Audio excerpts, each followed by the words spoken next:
boleh mengqasar salat yang 4 rakaat bi khamsi syara'it, dengan 5 syarat. Nah, ini perhatikan syaratnya.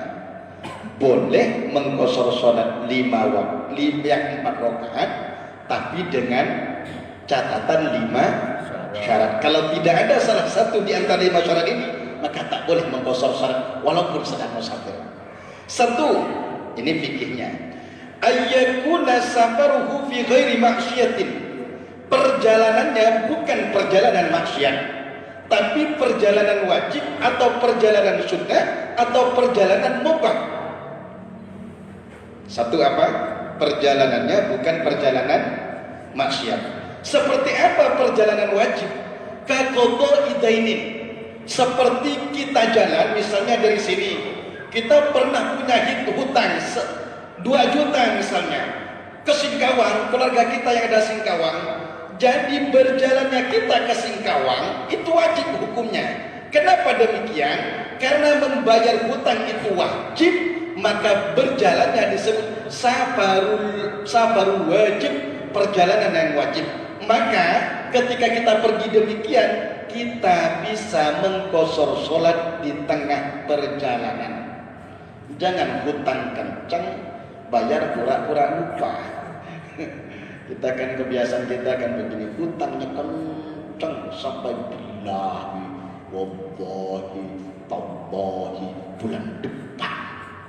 Memang bulan depan tapi tak kehitung depannya. Tapi bayarkan, tapi nah, begitulah. Maka bayar kalau perjalanan membayar hutang, maka itu perjalanan wajib. Seperti apa lagi? Perjalanan haji. Haji yang haji wajib, bukan umroh sunnah.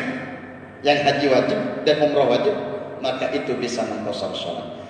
Wal mandubi kasilaturrahim, dan perjalanan sunnah juga bisa mengqasar salat. Seperti apa perjalanan sunnah? Seperti kita ingin bersilaturahmi ke keluarga kita yang jauhnya lebih daripada masafatul qasri, jarak bisa mengqasar salat. Berapa jarak mengqasar salat? 8 kilo. 80 kilo, bukan 8 kilo. 80 kilo. Kira-kira seperti itu. Pokok lebih dari 80 kilo boleh. Ada pendapat yang lebih daripada itu, cuma kita ngambil hati-hatinya saja. Misalnya 90 kilo, 100 kilo.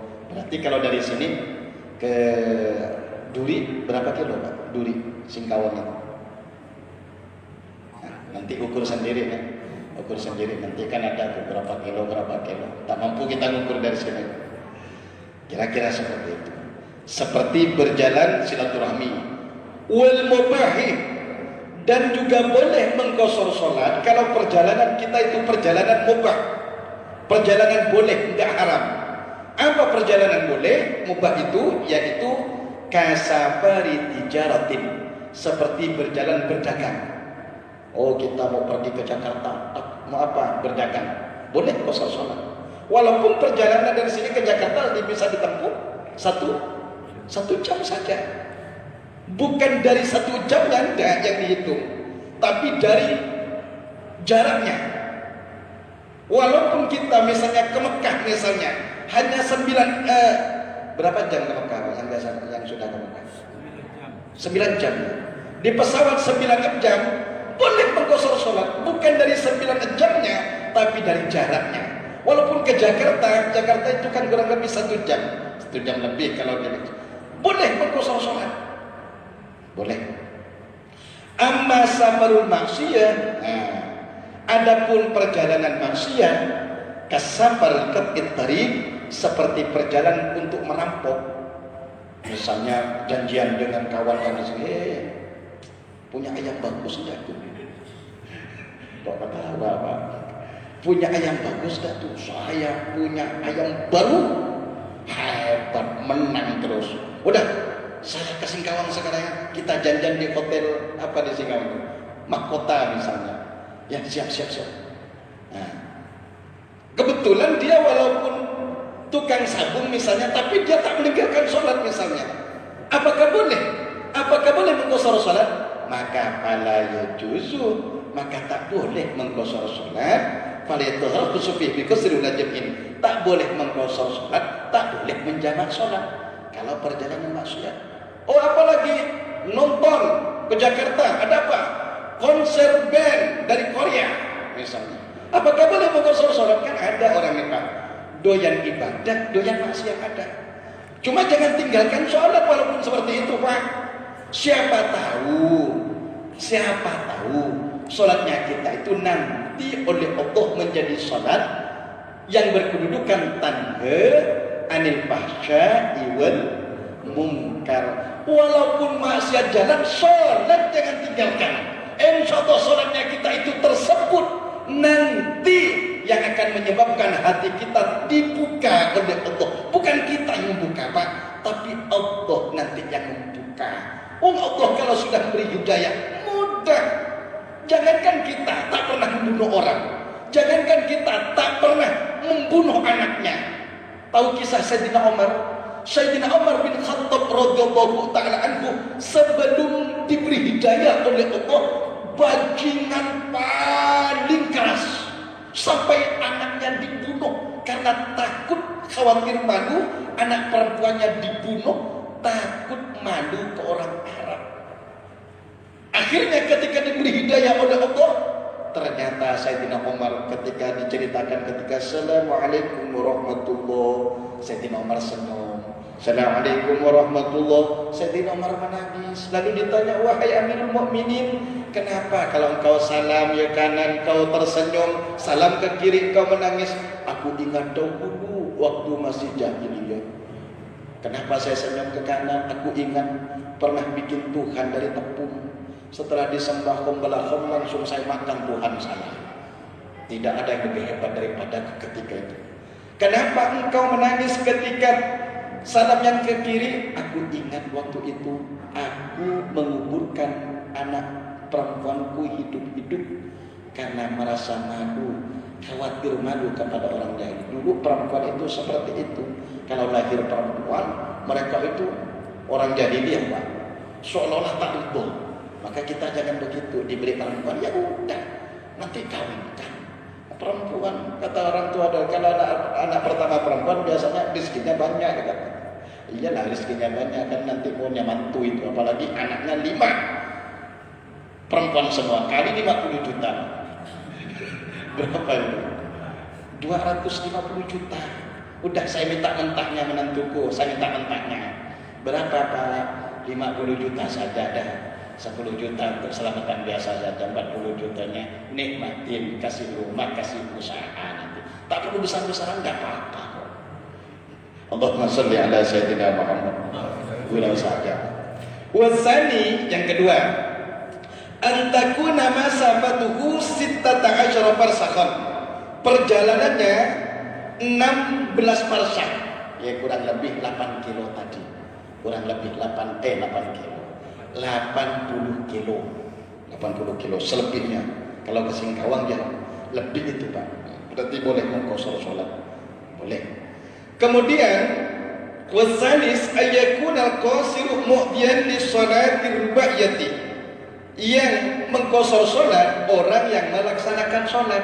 Ya, kalau tak sholat apa mau diqashar? Hukum qashar sholat ini timbul karena orang yang sholat. Orang yang tak sholat ya ikut-ikut aja gitu. Warabi'u ayyanwiyal musafiru al-qasrah man ihram. Yang keempat, orang yang mengqashar sholat niat ketika takbiratul ihram. Misalnya kan duhur itu 4 rakaat kalau sholat duhur. Usolli fardhu duhuri 4 rakaatin. Sekarang robah kayak subuh. Usolli fardhu duhuri rakataini. Berapa? Usolli, coba semuanya. Usolli fardhu dhuhri raka'ataini qasran lillahi ta'ala. Saya ulang lagi, ikut sama. Usolli fardhu subhi raka'ataini qasran lillahi ta'ala. Ketika takbir dalam hatinya, kalau tak hafal Arabnya, yang penting waktu takbiratul ihram itu yang penting, karena niat itu makrunatan ma'at takbir. Niat itu adalah lirihan hati yang dibarengi dengan takbiratul ihram. Allah dalam hatinya, niat saya mengqashar sholat duhur 2 rakaat karena Allah Ta'ala. Dah. 2 rakaat Pak, tak usah banyak-banyak karena sudah dikosor. Wal khamisu an la yatamma bi muqimin, dan ini yang banyak lalai. Oh, dia kosor salat iya, tapi karena tak tahu ilmunya, biasanya syarat yang kelima ditinggalkan. Apa itu? Jangan bermakmum dengan orang yang mukim kalau ingin mengkosor. Misalnya panjenengan bepergian ke Jakarta, di masjid sampai pengen ngosor salat, jangan bermakmum ke orang yang mukim yang sedang tidak ngosor salat tersebut. Bermakmum sama-sama musafirnya, kecuali sampeyan salat itmam. Salat itmam itu tetap disempurnakan. Tidak mau ngosor misalnya, kalau zuhur ya zuhur 4 rakaat. Asal apa boleh? Boleh. Karena kosor ini adalah keringanan saja. Adapun kalau kita musafir ingin salat seperti orang biasa, 4 rakaat, zuhur 4 rakaat, maghrib 4 rakaat, isya 4, boleh hukumnya. Boleh. Jadi kalau orang musafir jangan jangan bermakmum ke yang mukim kalau mengkosor sholat atau sedang menjamak. Silakan. Masih 16 menit. Berapa menit? 16. Oh, masih lama sekali. Baik, saya selesaikan. Wa yajuzu lil musafir ayajma'a baina shalat adh-dhuhri wal asri. Orang musafir saking welas kasihannya Allah, saking sayangnya Allah, orang musafir selain bisa mengkosor salat, boleh pula menjamak salatnya. Jamak ada 2. Satu jamak taqdim, apa? Waktu terakhir, waktu kedua disimpan di waktu pertama. Asar dengan zuhur, maghrib isya dengan maghrib, maka itu disebut jamak takdim. Kemudian yang kedua jamak takhir. Jamak apa? Jamak takhir. Waktu pertama diletakkan ke waktu kedua. Duhur simpan ke asar, maghrib simpan ke isya. Dan orang musafir saking welas kasihannya Allah boleh mengkosor plus jamak. Nah ini kosor plus jamak. Dan zuhurnya boleh 2 rakaat dan boleh diletakkan di salah satu waktunya.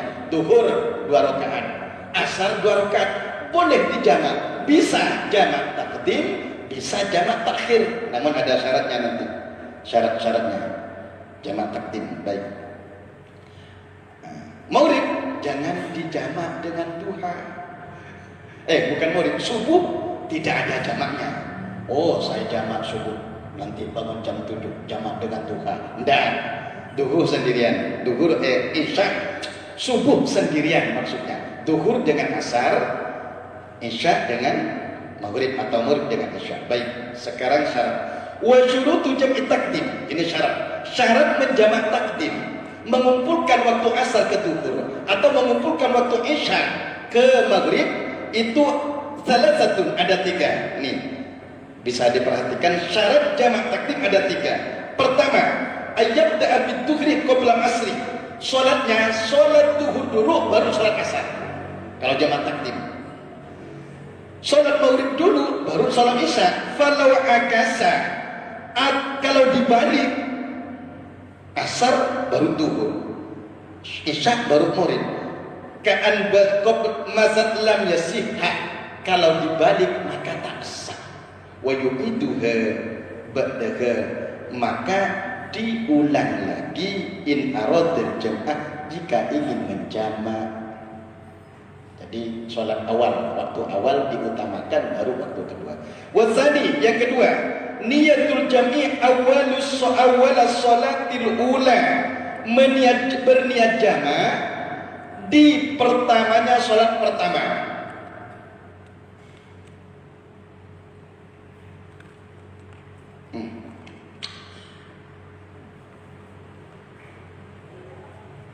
Niat jamak. Niat saya menjamak. Ketika takbir, niat saya mengumpulkan sholat asar dengan sholat duhur. Niat harus diniatkan. Kalau tidak diniatkan, falaya. Wasaniyatu niyatul jami' awalus sholatil ula bi an taktarniat jauh baita harumiha. Falayat bi taqdimuka ala tahrum.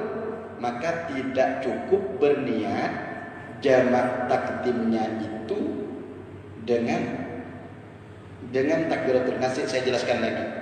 Sekarang kita bahas qasar saja. Ada pertanyaan silakan.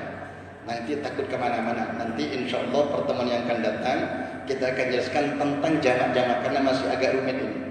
Jamak takdim dan jamak takhir. Mungkin ada yang mau ditanyakan tentang qasar salat musafir.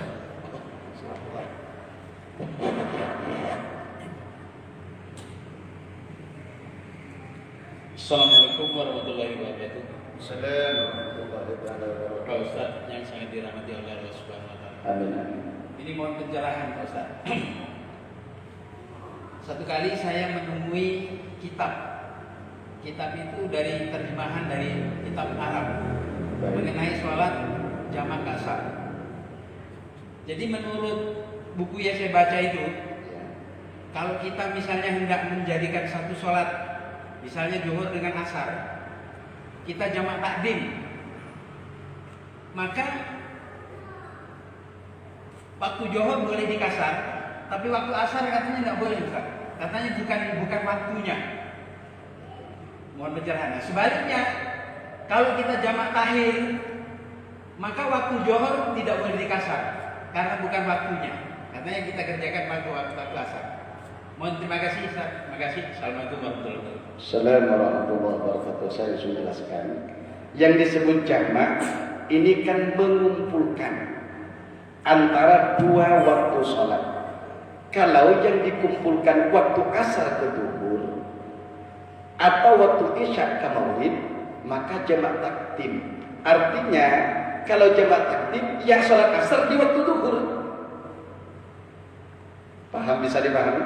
Kalau jamak takdim, ia sholat asar di waktu zuhur. Misalnya panjenengan kan musafir.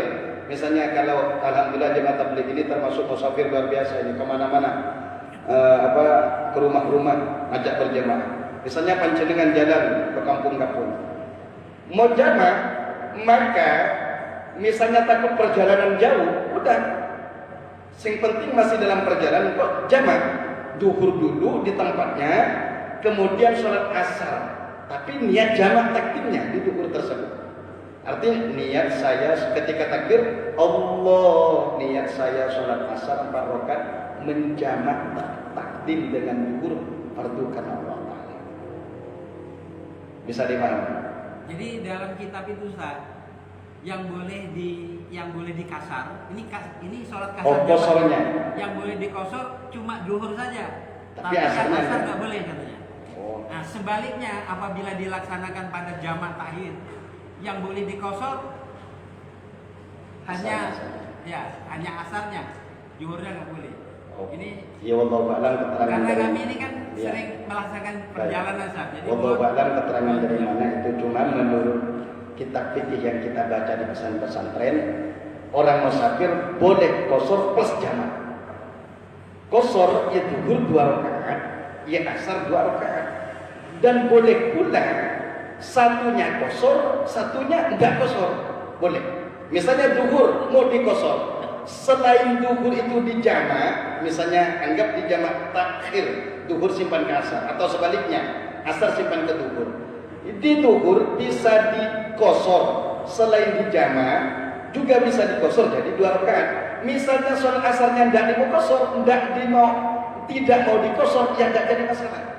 Ya zuhur 2 rakaat, ya asarnya cukup jamak saja tapi tidak dikosor, ya 4 rakaat. Begitu juga sebaliknya. Oh, zuhur tidak ingin dikosor, hanya dijamak saja. Ya udah, zuhurnya 4 rakaat, oh asarnya ingin dikosor, ya asarnya 4 rakaat. Begitu juga kebolak-baliknya. Jadi boleh dijamak, boleh dikosor, dan boleh dijamak tanpa dikosor, dan boleh dikosor plus dijamak. Begitu. Wallahu a'lam bishawab. Terima kasih. Yang lain?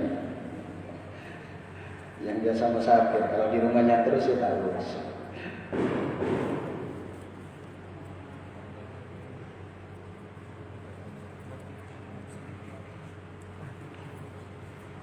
Kalau jemaah tabligh alhamdulillah kemana-mana beliau. Jadi ilmu tentang jamaah ini memang harus tahu untuk dijelaskan ke adik-adiknya, harus tahu. Alhamdulillah saya banyak kawan-kawan jemaah tabligh, bahkan ada tetangga kita. Mudah-mudahan oleh Allah Ta'ala kita ini tujuan sama. Allah tujuan kita, tapi caranya berbeda-beda.